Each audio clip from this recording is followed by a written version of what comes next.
Assalamualaikum warahmatullahi wabarakatuh. Kembali lagi ke channel saya, Fatona Larakesi. Seperti biasa, gimana kabar teman-teman semuanya? Insya Allah dalam keadaan sehat-sehat walafiat. Amin. Oke, pada kesempatan ini saya akan menjelaskan 10 tahapan-tahapan awal yang harus teman-teman persiapkan untuk teman-teman yang pengen banget jadi perawat di Saudi Arabia, ataupun untuk teman-teman yang saat ini mungkin sedang berjuang untuk bisa menjadi perawat di Saudi Arabia. Yuk kita sama-sama simak apa saja yang menjadi 10 tahapan-tahapan awal yang harus teman-teman persiapkan. Yang pertama tentunya niat. Ketika kita ingin memulai sesuatu, entah itu hal yang kecil ataupun hal yang besar, maka kita akan dahulukan dengan niat. Niat tentunya sangat berperan penting dalam memotivasi kita, memotivasi diri kita untuk terus semangat, untuk terus bisa berusaha menggapai apa yang sedang ingin kita capai. Menjadi perawat di Saudi Arabia tentunya tidak semudah yang teman-teman lihat di postingan-postingan sosial media teman-teman perawat yang sudah bekerja di sini. Karena sebelumnya juga mereka pasti sudah melewati yang namanya ujian, yang namanya rintangan pada saat mereka lagi berproses untuk bisa ke sini. Kenapa bisa mereka lewati semua itu? Itu karena mereka punya niat besar sejalan dengan harapan mereka. Jadi kalau misalnya niat mereka tidak sebesar harapan mereka, otomatis di tengah jalan pada saat mereka mendapatkan hambatan ataupun rintangan-rintangan tertentu, mereka langsung pupus di tengah jalan. Mereka langsung bilang, ya udah deh, susah banget jadi perawat di Saudi Arabia tuh, riwuh bla bla bla bla gitu. Jadi kalau niat kita kecil, otomatis di tengah jalan pupus. Terus yang kedua, sudah pasti restu orang tua. Kembali lagi, sebesar apapun niat kita, sebesar apapun keinginan kita, kalau kita tidak mendapatkan restu orang tua, zong, sama aja, zong. Niat dan restu orang tua adalah dua kekuatan ampuh yang insya Allah sebesar apapun hambatan kita nantinya, kita pasti bisa melewatinya. Dan untuk mendapat restu orang tua juga otomatis tidak mudah. Yang namanya kita bilang ke orang tua kayak, "Mah, aku mau kerja di Saudi Arabia." Otomatis orang tua tidak langsung mengiyakan. Pasti orang tua punya worry tersendiri di benak mereka, di hati mereka yang, loh, pasti mereka berpikir, anak aku berani sekali. Ini masalahnya bukan beda kota, ini beda negara loh. Bukan berbicara beda kota. Otomatis restu orang tua itu tergantung dari bagaimana kaliannya juga menyampaikan. Cara kalian menyampaikan dengan bahasa yang mudah mereka pahami, terus bahasa yang tidak mengintimidasi. Jangan mentang-mentang niat kalian besar dan kalian langsung bilang ke orang tua, enggak mak, pokoknya aku harus kerja ke Saudi, aku harus jadi perawat di sana. Tidak seperti itu juga. Kalian harus bisa menjelaskan dengan bahasa yang baik, dengan bahasa yang tidak mengintimidasi tentunya. Terus yang ketiga, tentu kalian harus bisa berbahasa Inggris. Kalau misalnya kalian nggak bisa bahasa Inggris, ya minimal kalian bisa bahasa Arab. Di Saudi itu tidak memberikan persyaratan, di Saudi itu tidak memberikan syarat bahwa ketika kamu menjadi perawat di sana, kamu harus bisa dua bahasa, bahasa Inggris dan bahasa Arab. Tidak. Mereka memberikan kemudahan untuk kita. Kalau misalnya kalian nggak bisa bahasa Inggris, ya berarti kalian harus bisa bahasa Arab.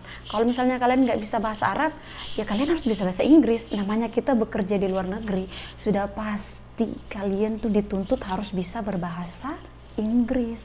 Jadi seperti itu. Kemudian selanjutnya jenjang pendidikan. Terkait jenjang pendidikan, tentu di Saudi tuh paling banyak jenjang pendidikannya itu D3 keperawatan dan juga sarjana plus nurse. Terus selanjutnya kalian harus punya STR. Ini juga salah satu syarat yang wajib banget. Soalnya kalau misalnya kalian nggak punya STR, gimana caranya kalian bisa kerja di sana gitu loh. Ini salah satunya yang paling penting juga. Terus selanjutnya kalian harus punya CV. Mau bekerja di Indonesia ataupun bekerja di luar negeri, yang namanya kita tuh mau bekerja, pasti CV itu ada. Di situ kamu menjelaskan bagaimana biodata kamu secara singkat, kemudian bagaimana pengalaman kerja kamu sebelumnya. Mau kerja di mana aja tuh pasti CV dibutuhkan. Jadi seperti itu. Kemudian kalian harus punya surat pengalaman kerja minimal 1 tahun, maksimal 2-3, sebanyak-banyaknya nggak apa-apa. Terus di sini kalian surat pengalaman kerja itu kalian harus ambil dari rumah sakit ataupun puskesmas. Kalau klinik itu nggak tahu ya. Tapi kalau home care, yang home care pakai PT itu nggak bisa. Itu nggak bisa diterima dari sininya, dari pihak Saudinya tuh mintanya ya minimal dari puskesmas ataupun rumah sakit sih. Selanjutnya kalian harus punya paspor, karena ya namanya kita mau keluar negeri kan, sudah pasti harus punya paspor dong untuk bisa nyebrang ke sana gitu. Terus di paspor juga kan nanti akan di stempel visa kerja kita nanti untuk ke Saudi. Jadi seperti itu. Nah kemudian kalian juga harus punya surat izin orang tua ataupun wali. Di situ nanti ada tanda tangan kalian, tanda tangan orang tua ataupun wali kalian, di atas materai 10.000, kemudian diketahui oleh kepala desa setempat ataupun kelurahan setempat, ditandatangani juga gitu.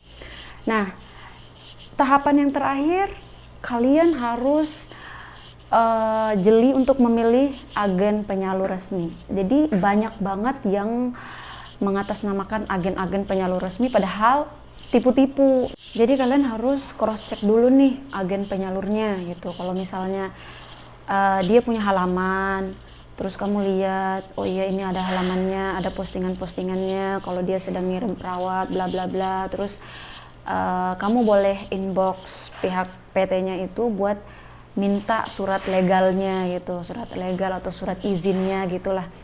Kalau memang benar-benar ada, insya Allah PT-nya amanah dan resmi gitu. Terus kalau misalkan kamu belum yakin lagi, ya kamu search di Google. Pasti ada di Google kalau misalnya agen-agen resmi itu pasti ada.